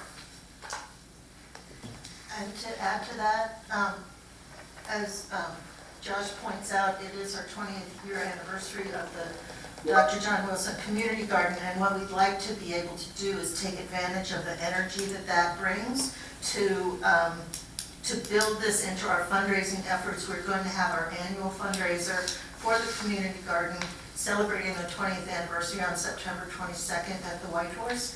And we have a goal this year of $20,000, mirroring the number of years the garden's been in existence. And we would like to be able to fold into that and capitalize on the energy of the year and increase our donorships and our sponsorships and build these relationships to be able to move forward, to also get permission to accumulate seed money for the building. You may remember that we had a donation 2 years ago or 3 years ago that was at that time given to us for a new building, so we already have in kind of set aside about $11,000. And so we really appreciate the opportunity to start to get funds to then, of course, once a plan is in place and everything like that, to be able to turn those funds over to the town to put towards a new facility.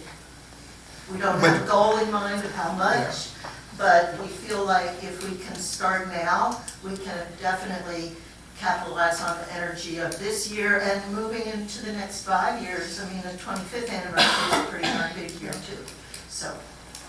And I don't have any problem with that, and I think it's a good plan.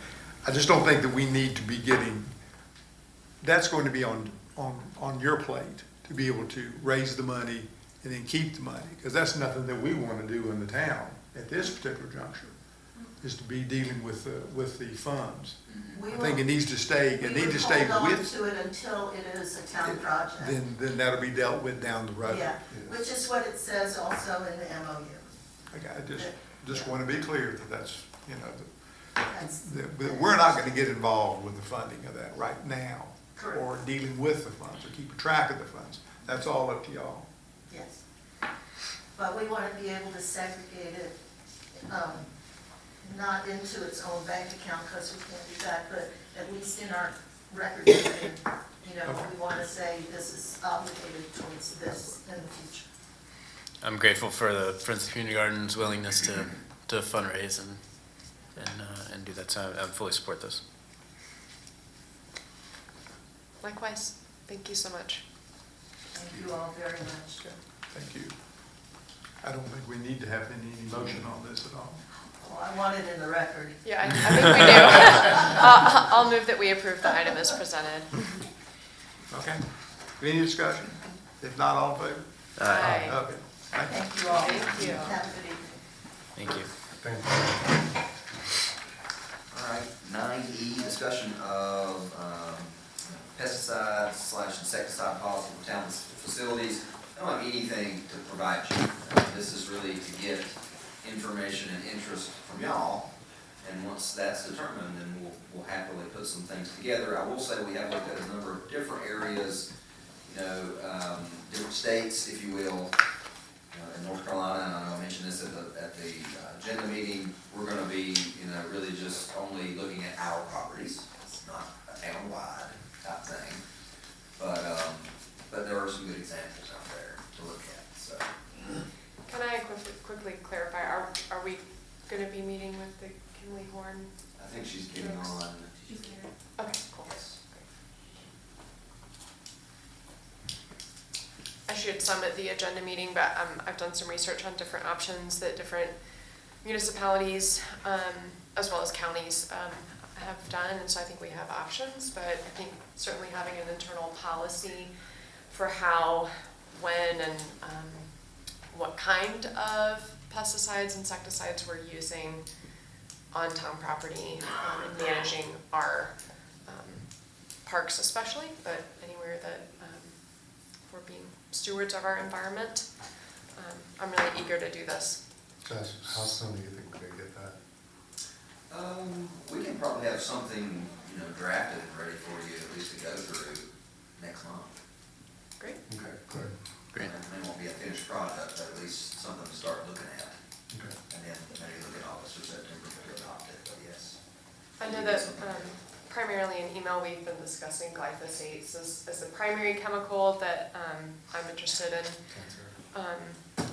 addressing with this, but do you have enough direction just based on that about a policy that would allow us to Yes. address other chemicals that may come to our concerns? Okay.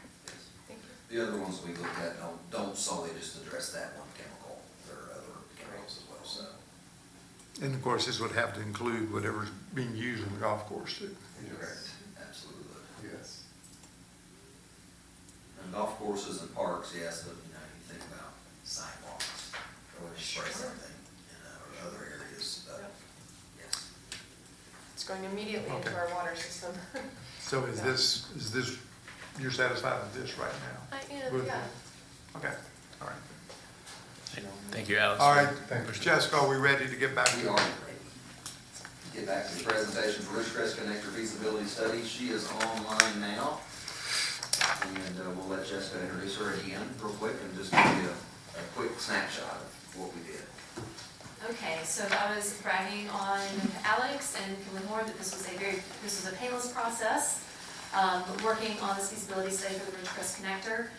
And she's joining us from Charlotte to share the findings from that feasibility study.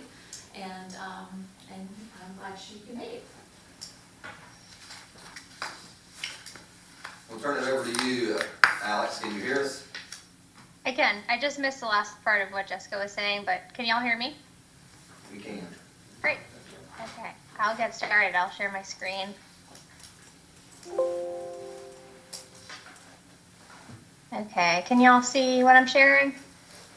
We can. It's a little small, but we can see it. Okay, great. So the feasibility study starts right here at the school, and then it runs along East State Street, Highway 70, and Old Highway 70, all the way to the town limits, which is shown here. And we ran quite a few different alternatives as part of this study and landed on what you see here. But as part of the alternative analysis, we did run the multi-use path along the south side of Old Highway 70 as well. And what we landed on were these typical sections here. So along US 70, where there's existing curb and gutter, we're going with a 10-foot concrete multi-use path, and that is maintaining the existing planting strip. And then along Old US 70, where there is no curb and gutter, this is the typical section that we're proposing. So this typical section is a little bit different than what you're probably used to seeing, but we have seen this being proposed along DOT roads. And what's unique about this typical section is that it can avoid the utility conflicts that are currently out there, and it also reduces right-of-way impacts. So that's why we went with this alternative typical section, because we are pretty constrained in terms of right-of-way and the existing power poles and guardrail that's currently out there. So as we're running along US 70, this is what we're showing here. So we're pretty much, for the most part, within the existing right-of-way. And then when we get to Flat Creek, we have a crossing north of the intersection here, and we're proposing a high visibility crosswalk in this location because of the location that it's in. So there is, it would be ideal to have the crossing here, but because of the utility conflicts and everything that's currently out here, this is the alternative that we're proposing. And then as part of this alternative, there's a stormwater ditch located here. So we would need some stormwater improvements and then likely a power pole relocation. But aside from this area, what we're looking at for the rest of the project corridor is all within the right-of-way and can avoid utility impacts. And then as we continue down, this is an area where we did look at crossing Old Highway 70 to run the multi-use path along the southern edge here, but that did have mid-block crossings, which are not the safest option, so that was why we ruled that out. And we stuck with the 10-foot wide multi-use path with that typical section all the way down to the town line here.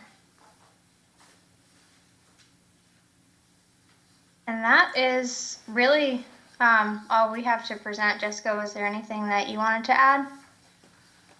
No, only that it is really that straightforward.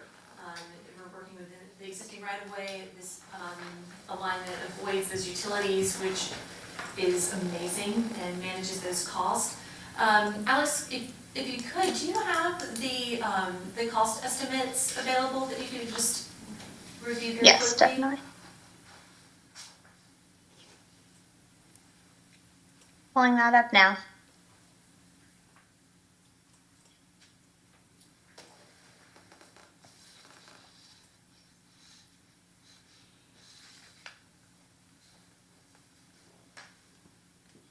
Okay, so this is showing up here the total construction cost, which is about $550,000, and then we're showing some more kind of soft costs here. So the preliminary engineering, which we're assuming would be around 20% of the construction costs. And then we have the construction cost here, which is just the same as what's shown up there. And then the CEI, which is also around 20% of the construction cost estimate. And then we have some escalation, the contingency, and then 10% for DOT construction oversight. So that gets the total project to just about $1.1 million. And that that's pretty low for a multi-use path. Normally, we assume about $2 million a mile. So using this typical section that we were talking about here really does avoid a lot of the costs that would increase that total cost estimate, like the utility relocation and the real estate. If we would need to grade in more ditches and all the storm water associated with that, any retaining walls, we're really avoiding all of those with this alternative. Thank you. So it looks like the concrete barrier, like the red concrete barrier, is 1.5 feet height. Is that the recommendation? It is, let me pull this up here. So it's a 1 foot 6 inch curb, and then it's 6 inches tall. Oh, I see. It's 1 foot wide and 6 inches tall. It's 1.5 feet wide and then Oh. 6 inches tall. Oh, I see. Okay, gotcha. And that's a high enough separation for safety. Yeah, we think that both the vertical and the horizontal separation is adequate for this. And it's pretty close to what a standard curb and gutter would be as well. Okay.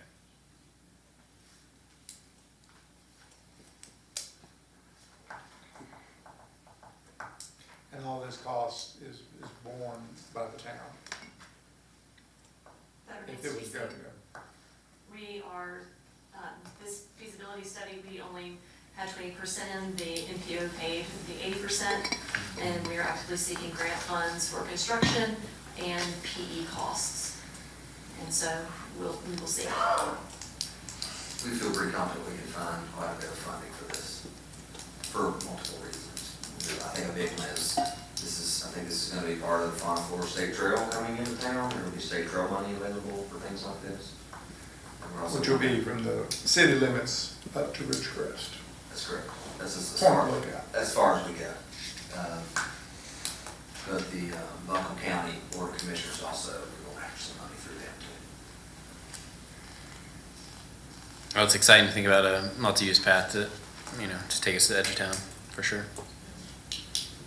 Yes, well, we've had some emails from folks who live on this side of town who are excited about public investment in this area, because they do not have the same level of service as most, in certain parts of the town. So we're excited to continue trying to advance this project.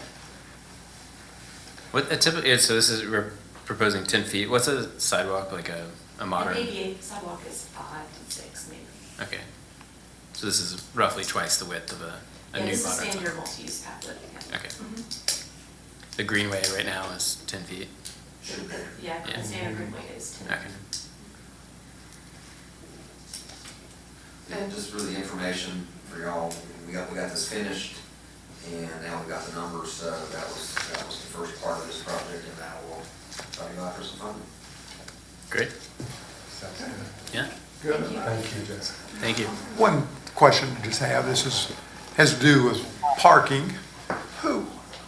Who determines parking in the town? Spaces that are out there? Is that through the planning department? Is that through the board, the council? Who determines Like parking? number of spaces for each business? Yeah, I mean, if. That's in the land use code that y'all adopt and we enforce. The number of parking spaces for each business, and it varies depending on what the business is. But I mean, if there's an existing, or there's a space that you wanted to try to use as parking, how would you determine Their design standards. that would go? Their design standards for parking in the code. Okay, and placement of the parking? Also In in the code. part of the design standards. Yeah. Okay, all right. Would you make a note and give me that, please? Thank you. Thanks, Jessica. Okay, thank you. All right. Thanks, Alex. Bye, Thanks, thank you. Thank you. Thank you. All right. Okay. Next we got what, Jessica? F is Angela. F, supplemental agreement and capital project ordinance amendment for HL 0013, also known as the 9th Street Bridge Replacement Project over there close to the golf course. Hello, Angela. Afternoon, Mayor and Council. What you have in front of you is a supplemental agreement and capital project ordinance for the 9th Street Bridge, otherwise known as HL 0013. If you will recall, the project was identified in the State Transportation Improvement Program, STIP, and DOT is administrating this project. I work in tandem with them for project delivery to ensure our interests and needs are met for the town. In 2020, Council approved a resolution to apply for the STPG State Transportation Block Grant to replace the 9th Street Bridge. There was some fatal deficiencies discovered in that bridge that it would either need to be removed or replaced. And so Council at that time chose replacement of that bridge. Over the years, a number of resolutions and different things were approved, committing funding. The project, when I inherited it, it totaled $680,000. The town's match, that is 20%, at the time was $136,000. We are now in the stage that we're going to proceed with right-of-way and into construction. So construction is not projected to begin until 2026, so right-of-way will take a little bit of time, and right-of-way is projected to begin this fall. So what DOT suggested, these things work in tandem. So you have the state transportation block grant pot of money, and those folks allocating funds into different pots. But you also have federal money that's coming into that, and you have another board and the DOT, and so all these things converge, and there's a lot of moving pieces. So it's confusing at best, at least for me to understand this and to try to explain this. So what happens is you have this thing called the STIP, the STIP. And so you get online and look at that, and I have links to these things on our project websites. And so if you look at those, you'll notice that the funding on the STIP is showing it's at $1 million, I'll tell you the exact number, it's at $1,115,000 total dollars. That's the amount of money right now, today, that they have set aside. So you think about it, it's not allocated, it's set aside for this project. Could be more than that, maybe could come in less than that. We won't know anything until construction begins. But the amount allocated for this project as of today is $800,000. And the town's portion of the $800,000 is going to be $160,000 total. So what thing is happening is that we need this agreement to proceed. It's more advantageous for us to do one agreement to do right-of-way and then construction, because it takes so long for DOT to approve things and to move these pieces through the different boards. So we'll have one agreement just to proceed with those phases.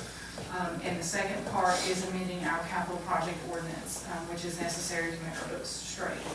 So it's increasing the original amount by $24,000, I believe. So it's still low cost, still low impact to our budget considering the overall total project cost. I will caution you that we will be on the hook for 20% of the total project cost, even when we exceed these $800,000. So my goal is to continue to provide and be transparent. Usually at this juncture, this would happen, it would go through the boards, and then you would see an agreement. I have requested that they give me draft agreements to provide to you for transparency before it goes to their boards, just so that we understand where we're at. And the reason, obviously, the cost is great. Things have skyrocketed in cost. You have contingencies, as you saw in the previous presentation from Alex. They built in a 35% contingency. A few years ago, you probably wouldn't have had 35%, maybe 15, 20 at most. And now we're building upwards of 35% of the total project budget in a contingency, because you don't know what you're going to get in. We don't know how far inflation is going to go. You don't know the cost of steel, concrete, materials, anything like that. It's dicey. What could also happen is that the state, and you see this happening quite often, they can delay projects. So we're planning to have this money, and I've already planned it in your budget. And we're planning to have our match set aside for this. Worst case scenario, they could delay it. Could be good for our budget, could be bad for our budget. The longer you delay something, the higher the cost is. So I will keep you updated. It is a necessary bridge. I will give you a better project update with some pictures and things in July for all the projects.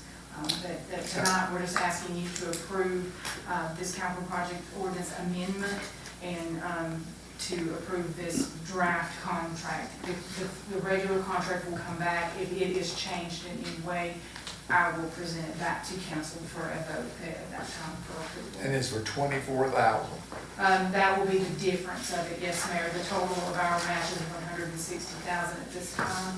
And if you look on the project ordinance amendment in the back, Tammy can explain this to me because it looked like we were just increasing it, or that it was a total of 120, but it's increasing the original 136.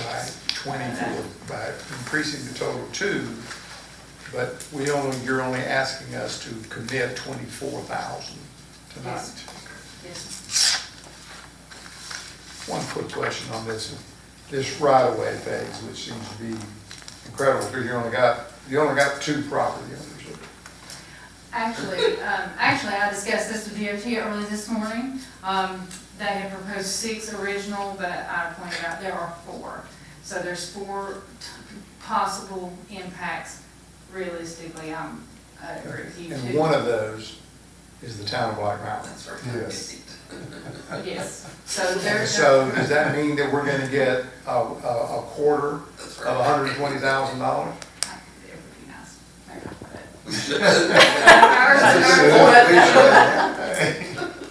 I mean, I'm just asking the question. I will have and so what they're doing now, they give the engineer to do an estimate on right-of-way acquisition, and that came over my desk this morning. And so I'll go back and forth with them about how many properties and which maps are you using. Once they have those numbers, DOT, because they are administrating this grant, they run that through their personnel who specializes in How much right-of-way are they adding? just the length of the project. I can't. Well, no, not the length, I'm what the width. Oh, the width of it? Yeah. Oh, it's not a bridge now, it's turned into a culvert, to save money. We'll get into that. Which is what we had at the other end of Tomahawk. So it didn't cost us about Yes. $60,000. Yes, it is a culvert, and if you don't mind, Mayor, I can get you some maps and things, I'll rather present that to you at your project. If you could just give me a call and I'll come in and look at those. Yes, Have they given you a time frame? for Oh, she said 2026. I thought it was 2026 because I know DOT, like with the state right now, a lot of projects are being delayed because the state says they're out of money. Yes. So, So this is quite an anomaly. When you look at this one and a couple other projects we have, it says fund swap. yes. Love that word. Well, so the interesting thing Magical. about this project is, when we put in for this project and we got awarded the money, Oh, I know you did. the NPO said, this pot of money doesn't exist. I said, yes, it does, because we applied for it and we got it awarded. So apparently they weren't aware that they had a bridge fund. Somebody wasn't aware, but we got it. I don't think it's available anymore, but. So will this not be a fund then that we're gonna do the bridge near Archie's house? If it's available, we'll sure use it, absolutely. Anyway, you heard it, do I hear a motion?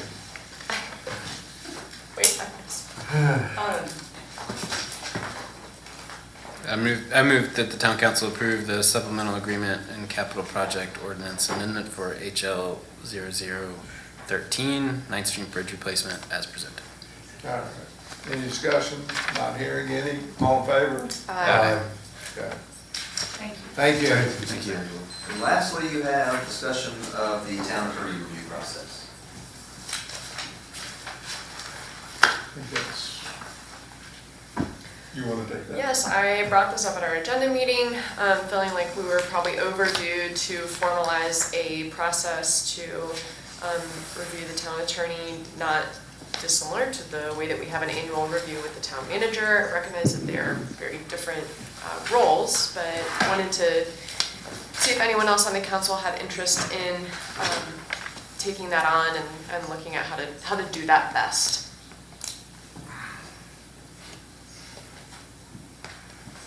I think it's a great idea. I think we should, managing the town attorney and managing the town manager, we should both be reviewing both of them on a regular basis. So I think that's a good idea. We should probably establish some criteria for how to properly do that review and set kind of an annual season or month that we try to do that in.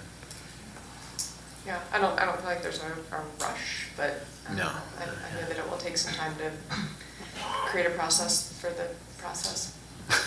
So I'm not entirely sure what our next steps are, to be perfectly honest. If council has interest, Craig and or I don't speak for him, but I could probably find some examples of how other processes go. I think that would be helpful. And you can start, that way you don't start from scratch. You at least got That would be great. Good idea. Sounds great. I imagine with other municipalities you might have some ideas about what works well. No, I've never been reviewed before. I've not had an evaluation of that sort. Oftentimes, the manager may have a meeting, but nothing formal. But certainly think it's fine. I work at your pleasure, and so you can be pleased to tell me certain things, and your evaluation would be perfectly fine. I will ask though, if we could, I looked at this on the agenda, I was like, can I get a name tag? We never get you a name tag. Just town attorney. Town attorney. No, real. That sounds good. Okay, so you're gonna take that on, John? Yes, happy to. All right, very good. So we'll visit that at July or August maybe.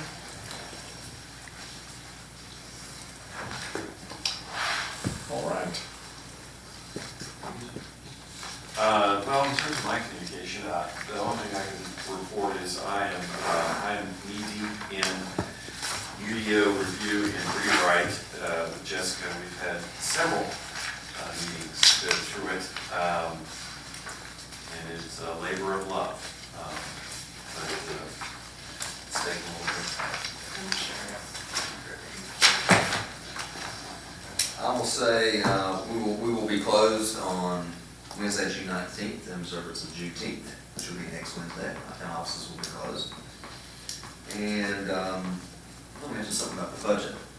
So, the mayor brought up 21 employees that were below the living wage. A lot of those employees are going to be fire department employees. So let me tell you how that works. Fire department employees, if they work shifts, they work 2,756 hours a year. Your normal employee works 2,080, okay? So it's over 700 hours difference. So in order to bring the fire department employees up to $22.13 an hour, you're gonna have to start each and every one of them off at over $60,000 a year. If you do that, we'll be the highest paid fire department in the state for each of the employees. That's a lot of it.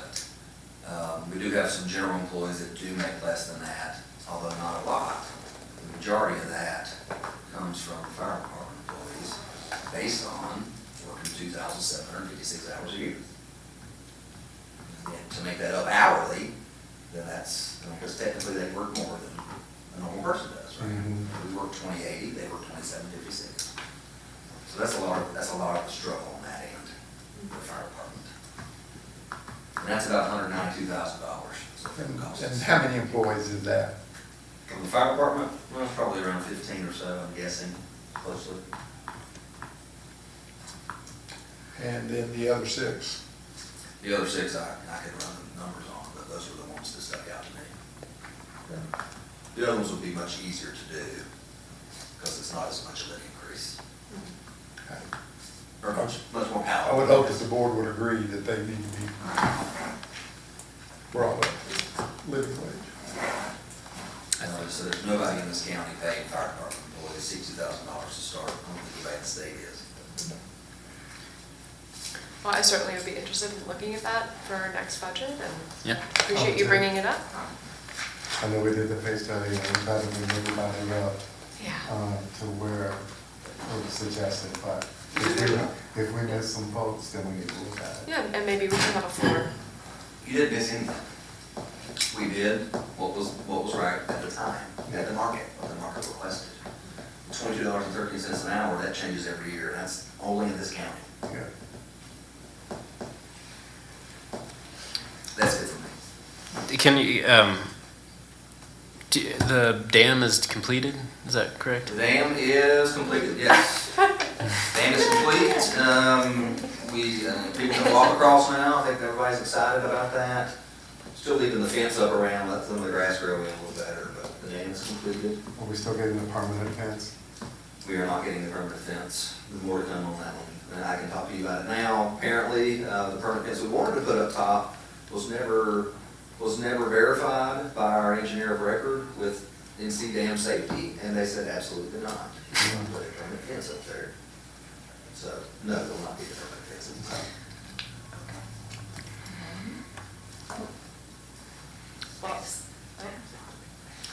Anybody else got anything? I have something, a couple more comments about the budget that stood out. Just for the record, the budget was not passed at an agenda meeting. It was a public, a public hearing that was called and posted appropriately. So I just want to make sure that that's on the record. And it came after months of looking at the budget, speaking with staff, discussion internally, narrowing down, and eliminating a lot of priorities that I would have loved to have seen on there. You know, going into the budget discussion 6 months ago, 3 months ago, a lot of what I really wanted was cut. And you know, we are appropriating 1.6 million. We always appropriate funds.